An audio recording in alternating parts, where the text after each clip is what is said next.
ఏదైతే 2 బిల్లులు పెడతామని ప్రభుత్వం మొదలు ఫస్ట్ ఏమన్నారు ఓన్లీ కామారెడ్డి డిక్లరేషన్ అన్నారు. అంటే మేము అన్ని జిల్లాలలో రౌండ్ టేబుల్ కాన్ఫరెన్స్ పెట్టిన తర్వాత ఒక డిమాండ్ పెట్టినాం ప్రభుత్వం దగ్గర. మీరు ఒక్క బిల్లు పెడితే ఫెయిల్ అవుతుంది, ఇది 3 బిల్లులు పెట్టాలని అడిగినాం.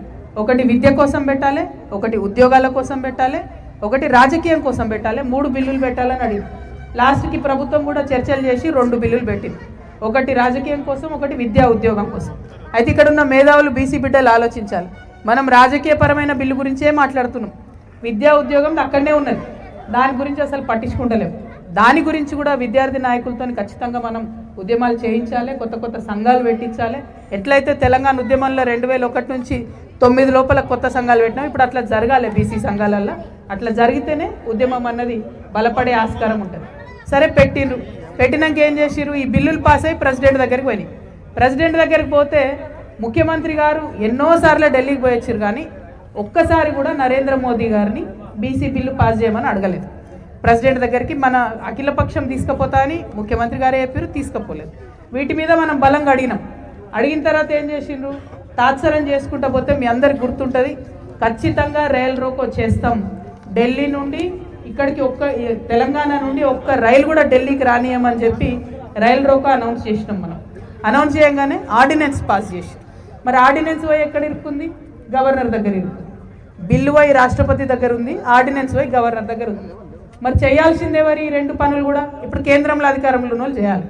మరి గమ్మత్ ఏంటంటే మొన్న బంద్కు పిలిపిస్తే అన్ని పార్టీలు వచ్చి పాల్గొన్నాయి.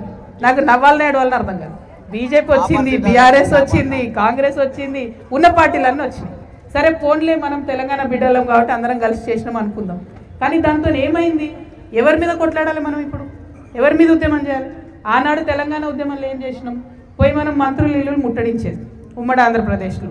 మన సూళ్ళే తెలంగాణలో ఆంధ్రాలని అధికారం ఉండే ఎవరు ఉంటే వాళ్ళ మీద కొట్లాడినాం. మంత్రులు ఇల్లు ముట్టడించినాం, ఎంపీలు ఇల్లు ముట్టడించినాం, రైలు రోకోలు చేసినాం, అన్నీ చేస్తేనే వచ్చింది. సో నా రిక్వెస్ట్ మీ అందరితో ఏంటంటే, ఇవాళ పెద్ద మనుషులు ఆర్ కృష్ణయ్య గారైనా చిరంజీవులు గారైనా వాళ్ళు రకరకాల కార్యక్రమాలు తీసుకుంటూ ఉన్నారు. ఆ కార్యక్రమంలో మనందరం కూడా పాల్గొంటున్నాం. తెలంగాణ జాగృతి కూడా జేఏసీలు ఏ పిలిపించినా కూడా పాల్గొంటూ ఉన్నాం. అట్లనే ఫ్యూచర్లో కూడా చేద్దాం. మీ అందరితో రిక్వెస్ట్ మాత్రం ఒకటే, పట్టు వదలొద్దు. నేనైతే పట్టు వదిలేదని కాదు, నేను బతుకమ్మ ఎత్తితే దించను, బోనం ఎత్తితే దించను, అట్లనే బీసీ బిల్లు ఎత్తుకున్న దించేదే లేదు. బీసీ బిల్లు వచ్చేంత వరకు కూడా నా శక్తి ఎంత ఉంటే అంత, నాతోని ఎంత అయితే అంత బీసీ బిల్ కోసం ఖచ్చితంగా కొట్లాడతాను. అలా వేరే ఆలోచన లేదు. కాకపోతే ఇంత దూరం వచ్చిన మా షాబాద్ అన్నదమ్ముల్ని కలిసిన కాబట్టి మీ అందరినీ నేను రిక్వెస్ట్ చేసేది ఏంటంటే, మరి మనం ఉద్యమం చేయడానికి ఢిల్లీకి పోయినప్పుడు ఖచ్చితంగా మీరు అందరు బండెక్కి రావాలి. లేదు అన్న మరి బండి లేదు గిండి లేదు, అసలు ఢిల్లీకి ఒక రైలు కూడా పోనీయద్దంటే అందరు రైలు పట్టాల మీద కూర్చోవాలి. మరి కలిసి ఉద్యమాలు ఆ స్థాయిలో చేస్తేనే మనం విజయం సాధించే ఆస్కారం. ఇవన్నీ ఒక ఎత్తు అయితే, ఇక చివరి మాట మనందరం ఆలోచించాల్సిన మాట, అసలు కాంగ్రెస్ పార్టీ 42% అని ఎందుకు అయ్యబెట్టింది? ఇప్పటివరకు ఆ ప్రశ్నకు జవాబు లేదు. మేము ఉన్నది ఎంత, 42 కాదు కదా, బీసీలు ఉన్నది 42 కాదు కదా, 42 కన్నా ఎక్కువనే కదా. అసలు 42 అనే ఫార్ములా ఎట్లా వచ్చిందంటే ఇప్పటివరకు జవాబు చెప్తలేరు. పోంతి మనందరం కూడా ఏమనుకున్నాం, ఏదో ఒకటి అసలు ఒక అడుగైతే వాడంతి 42 ఒప్పుకుందామని ఒప్పుకున్నాం.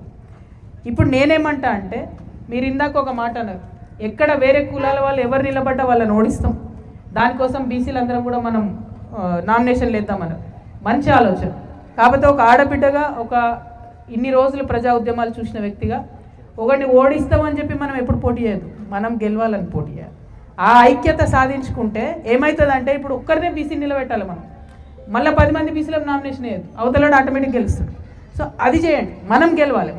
మనం ఎవరు నిలబెడితే, ఇప్పుడు రవి అన్న నిలబెడితే రవి అన్న, ఇయ్యన్న నిలబెడితే అన్న అంతే, ఒక్కరే ఉండాలి మన సైడ్. మనం గెలవాలని యుద్ధం చేస్తే డెఫినెట్గా గెలుస్తాం. అవతలోడు ఓడిపోవాలని ఉద్యమం చేస్తే అది జర లేట్గా గెలుస్తాం. కాబట్టి మీ ఆలోచన విధానం చాలా బాగుంది. ఎందుకంటే ప్రజాస్వామ్య పద్ధతిలో ఖచ్చితంగా బ్యాలెటే రిజల్ట్, వేరే ఏం లేదు. కానీ మనం ఐక్యంగా ఒక క్యాండిడేట్ నిలబెడితే చాలా బలంగా పనిచేస్తాం. షాబాద్ నుండి నేనైతే ఇవాళ చాలా స్ఫూర్తివంతంగా వెనక్కి వెళ్తున్నాను. చాలా బాగుంది.